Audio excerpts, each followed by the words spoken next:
So doctor గారు ఇప్పుడు మీరు ఎన్ని టైప్స్ చెప్పారో దానికి తగ్గట్టే మార్కెట్లో కూడా డిఫరెంట్ బ్రాండ్స్ వస్తూ ఉంటాయి. ఏది కొత్తగా ఈరోజు వచ్చిందో దాన్ని తీసుకుని ట్రై చేద్దాం అనుకుంటారు, ఇంగ్రీడియంట్స్ చూడరు. సో ఇంగ్రీడియంట్స్ చూడడం ఒక డాక్టర్ని కన్సల్ట్ చేయడం అనేది ఎంత ఇంపార్టెంట్ ఏదైనా ఒక విషయాన్ని టెస్ట్ చేసే విషయంలో? ఇప్పుడు జబ్బులు లేకుండా డ్రై స్కిన్, నార్మల్ స్కిన్, అది ఆయిలీ స్కిన్ అయితే there is no problem unless వాళ్ళు వాడే క్రీమ్ తోటి వాళ్ళకి ఏమైనా ఇబ్బంది అయితే తప్ప డాక్టర్ దగ్గరికి రావాల్సిన అవసరం లేదు. బట్ మేము ఇన్ని మాయిశ్చరైజింగ్ క్రీమ్స్ వాడుతున్నా కూడా మా స్కిన్ డ్రైగానే ఉంటుంది, ఏం పని చేయట్లేదు. ఎలాంటి మాయిశ్చరైజర్ మేము వాడినా కూడా ఏం పని చేయట్లేదు. అప్పుడు డెఫినెట్గా డాక్టర్ దగ్గరికి వచ్చి కన్సల్టేషన్ తీసుకుని కారణం ఏంటో తెలుసుకుని ఇన్వెస్టిగేషన్స్ అవసరమైతే ఇన్వెస్టిగేషన్ చేయించుకుని అప్పుడు ట్రీట్మెంట్ తీసుకోవాలి. Right, okay. అలాగే దేర్ ఇస్ ఆల్సో సేయింగ్ మనం ఏది తింటే అదే మనం బయటికి అలాగే కనిపిస్తాం.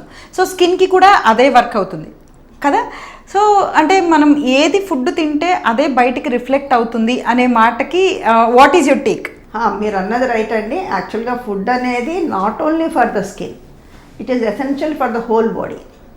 ఓకే, అన్ని అవయవాలకి ఫుడ్ చాలా ఇంపార్టెంట్. అండ్ ఫుడ్ ప్లేస్ నవడేస్ ఫుడ్కి చాలా ఇంపార్టెన్స్ బాగా పెరుగుతుంది. పూర్వం కంటే కూడా ఇప్పుడు మేము కూడా ఫుడ్ గురించి చాలా ఎక్కువే చెప్తున్నాం పేషెంట్స్ కూడా.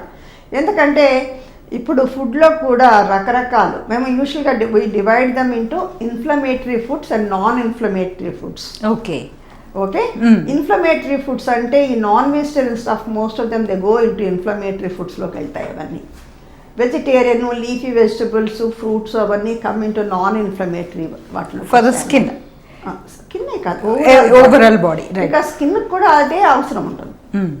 ఓకే, సో ఈ ఇన్ఫ్లమేటరీ స్టఫ్ ఎక్కువ తినటం మూలంగా వాళ్ళకి స్కిన్ హెల్త్ బాగోదు, హార్ట్ హెల్త్ బాగోదు, ఓవరాల్గా మిగతా హార్మోనల్ ప్రాబ్లమ్స్ కూడా చాలా ఎక్కువ వస్తున్నాయి.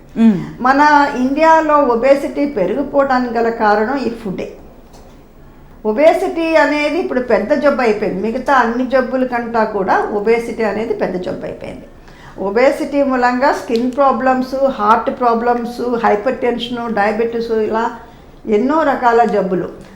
చాలా మటుకు తెలియదు అందరికీ ఏంటంటే స్కిన్ ఒకటి సపరేట్గా వర్క్ చేయదండి. స్కిన్ మిగతా ఆర్గన్స్తో కలిపే వర్క్ చేస్తుంది. మా దగ్గరకు వస్తే మేము స్కిన్ మీద ప్రాబ్లం చూడగానే మాకు వాళ్ళ లోపల ఉన్న ప్రాబ్లం కూడా నాకు తెలిసిపోతుంది.